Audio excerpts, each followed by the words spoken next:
زکوٰۃ دے گا، عمرے کرے گا، ان سب اعمال کا ثواب جیسے کرنے والے کو ملے گا، ایسے یہ دعوت دینے والے کو بھی ہر عمل کا پورا ثواب ملے گا، ہر عمل کا پورا ثواب ملے گا۔ قیامت کے میدان میں آدمی کہے گا یا اللہ یہ تو میرا اعمال نامہ نہیں ہے، میں تو کبھی حج نہیں کیا، اور اس میں اعمال نامے میں حج لکھے ہوئے ہیں، عمرے لکھے ہوئے ہیں، میں تو کبھی مکہ مکرمہ نہیں کیا۔ اللہ مجھے ارشاد فرمائیں گے نہیں میرے بندے، یہ تیرے ہی اعمال نامہ ہے، تو نے جو لوگوں کو دعوت دی تھی، ہماری طرف بلایا تھا، وہ حج کرنے والے بنے، عمرہ کرنے والے بنے، اللہ کے راستے میں سفر کرنے والے بنے، تو تجھ کو ان کے اعمال کا ثواب بھی تیرے اعمال میں لکھا دیا۔ تو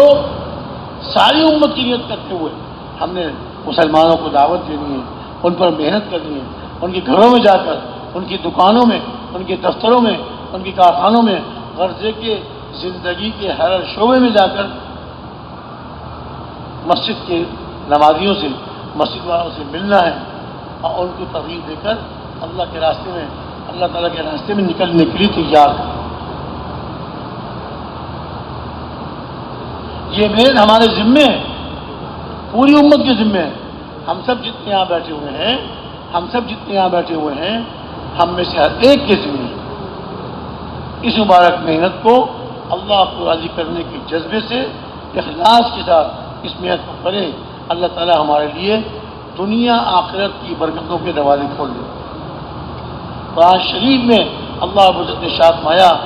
وَلَوْ أَنَّ أَهْلَ الْقُرَىٰ آمَنُوا وَاتَّقَوْا لَفَتَحْنَا عَلَيْهِمْ بَرَكَاتٍ مِّنَ السَّمَاءِ وَالْأَرْضِ۔ اگر یہ بستیوں والے ایمان لے آتے اور تقوی اختیار کرتے، دیکھیے اللہ تعالیٰ کیا ارشاد فرما رہے ہیں، ایمان اور تقوی، بستیوں والے